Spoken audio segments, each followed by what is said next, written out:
Hello everybody, welcome back to a British Audiophile. I haven't been able to produce regular content over the last few weeks because it's been the school summer holidays and I've been here, there and everywhere. But I'm glad to report that my son's now back at school and normal service should resume. I'm looking forward to producing some videos in the coming weeks. I'm going to start with the Denafrips Iris digital to digital converter. So what the hell is that? Why would you need a digital to digital converter? It's a pretty focused product. It's designed to do one job: take the USB output from your streamer or your computer, clean it up, reclock it and feed it to your DAC. MkII at MkII Audio, that's the global distributor for Denafrips, suggested that I should take a look at the Iris after I finished my review of the Pontus 2. And that meant that I could hang on to the Pontus 2 for quite a bit longer, so all smiles here. But the Iris 2 has an I2S output, which means that I could test the I2S input on the Denafrips Pontus 2, and that's a pretty big deal. I'll get into that when I do the review. See that silver thing on top of the rack there in the corner? That's the new Burson Timekeeper 3i. Australian company Burson has built its reputation for producing headphone amplifiers, but this is more than a headphone amplifier. It features an ESS DAC, can function as a preamplifier, and it's a stereo integrated amplifier. There's a couple of neat innovative technologies inside the Timekeeper 3i. It features Burson's max current power supply, their MCPS, and also their discrete op amps that they fit to the output stage. So it'll be interesting to see how I get on with that unit. The review should be coming out relatively soon. I haven't forgotten about the Sound Artist SC8B that arrived a while ago.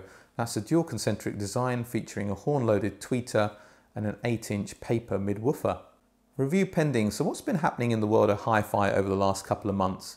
This is a time of year where you get a lot of product releases, and it seems that the British speaker manufacturers have been busy. Well, a lot of them aren't British owned anymore, but I still think of them as probably British brands, which is where they originated. The big news in the last week or so was that B&W launched a revision to their 800 series. Out goes the D3 and in comes the D4 range. The 805 D4 is a two-way stand mount, which is the baby in the range and now retails for £6,250. There are 4 three-way floor standers with a £30,000 801 D4 sitting at the top of the range.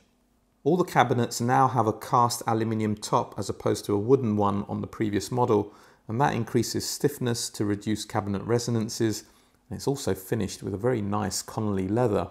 The decoupled tweeter housing that I always thought was a beautiful feature of the 800 range has been elongated to reduce distortion, and that's supposed to further open up high frequencies. Another improvement is that the 805 stand mount and the 804 floor stander now have the same wraparound cabinet design that was previously only featured in the more expensive models. Those of you who are regular viewers of this channel will know that I've been on a not so secret mission to find a speaker around the £2,000 to £3,000 price point to top my Proact Response 1SCs. When did I purchase those speakers? In 1998, which makes them 23 years old. You think it'd be fairly straightforward. It hasn't proved to be straightforward at all. The only speaker that I felt that was a little bit better was the ATC SEM 19s, but even with those, the Proacts had certain benefits. And certainly the delta between the two wasn't great enough to warrant the change. So I'm coming to the realization that it's likely that in order to get something significantly better than that, even though those speakers are as old as they are, I might have to up the game a bit. I wonder if I'd reviewed something like the 805 D4s, whether they'd be significantly better. I'd be interested to find out. If you're interested in me reviewing that speaker, please let me know in the comments section. But I think it might be a worthwhile exercise. When I started this channel a little over 18 months ago, one of my key objectives was to review accessible gear. I preferred the word accessible to affordable because even a few £100 outlay can be quite a bit of money for some people. It certainly was for me for many years when I started my audiophile journey. And it's been difficult to get hold of that accessible gear because a lot of it comes from large corporations where it's hard to get through to the right person. But I'm pleased to say that I'm now in a position where I've got a contact at Yamaha, I've got a contact at Sound United, which is responsible for brands like Denon and Marantz, and I've got a contact at Harman Audio Group that's responsible for brands like JBL. So I'm hoping that a lot more of that gear will come through this channel in the next few months. MkII Acoustics is a company that built its reputation here in the UK for accessible loudspeakers, and I'm pleased to say that they've announced a £399 powered speaker called the M20.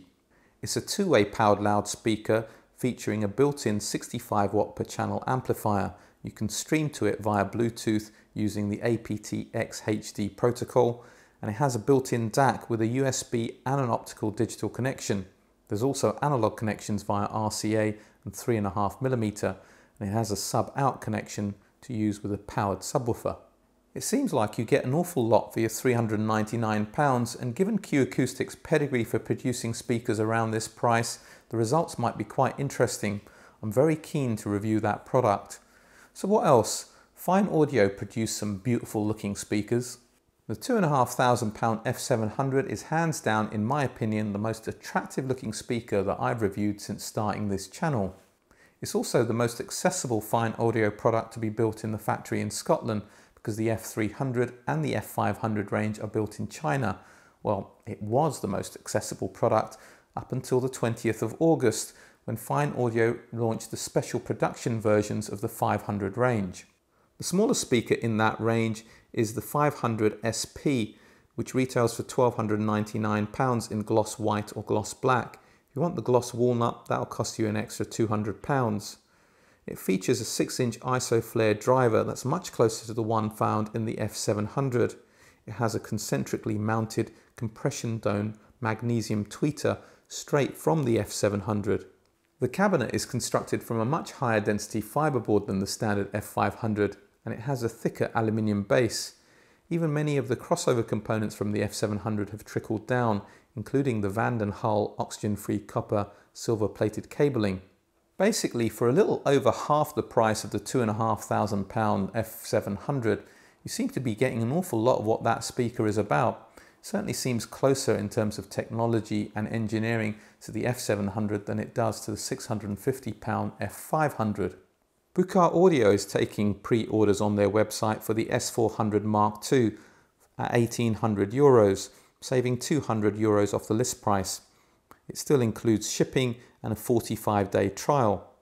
The main differences are that the Mark II has a paper cone woofer, presumably the one developed for the active A500s, as opposed to the aluminium cone found in the original S400. The cabinet is 40mm deeper to account for room taken up by internal bracing that was absent in the Mark I version. The crossover has a major upgrade and now includes parts from Danish Jensen manufacturer, as well as cross-cap capacitors and MOX resistors and thicker high purity cabling. The S400 was a speaker that Buchardt Audio has built its reputation on. I remember chatting with Mads Buchardt a while back and him telling me about an SE version of the S400, the Mark I variant of course, which he did as a limited production run. And that featured similar crossover parts from what I recall. And if I remember correctly, it retailed for around €3,000.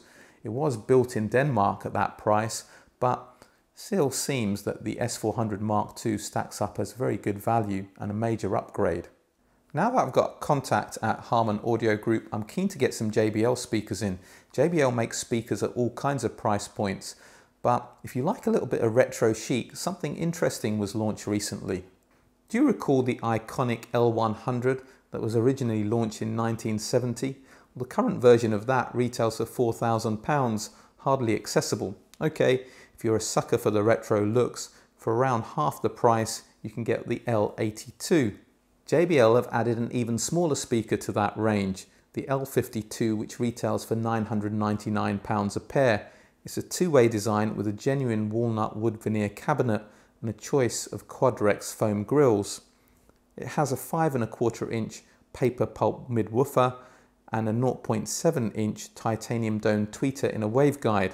Oh yes, and those offset drivers, they come in mirrored pairs, so you haven't got two speakers with the drivers leaning off to just one side.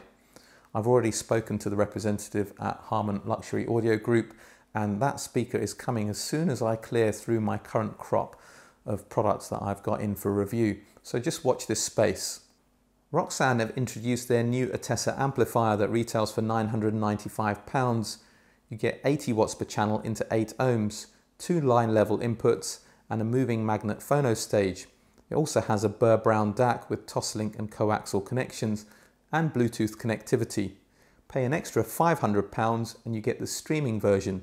The really cool thing about the Attessa is that it doesn't feature any old streaming module, Streamers are quite difficult to produce. There's a lot of software engineering involved, and manufacturers have to keep on top of the constant platform changes, whether it's from Apple, Google, Android, or whatever platform they support. And that means that it takes quite a lot of time to develop a streamer that works properly. Roksan have bypassed that process by going for the Bluesound Blue OS streaming module, the one you find in the Node and the Power Node, so well done Roksan. I'm quite interested in reviewing this product, so let me know what you think. In fact, let me know what you think about all of these suggestions. I want this to be very much a two-way street, where I let you know about what new products are out there and what's interesting to me. You let me know what you think of them and come up with suggestions of your own, so please share that in the comments section. If I get a lot of requests for a particular product, I promise I will be pursuing it. So that's it for me for today. All that remains for me to say is thank you for watching this video. If you like it, please hit that like button. If you haven't subscribed already and you like what I'm doing with this channel, please think about subscribing, and do check me out on Patreon. I'm just starting actually to build that Patreon up, and I'm posting more content on there. And this Sunday we're having our first Zoom chat. Well, actually it's done on Google Meets, but you get the general idea. So for today, for now, a British audiophile signing off.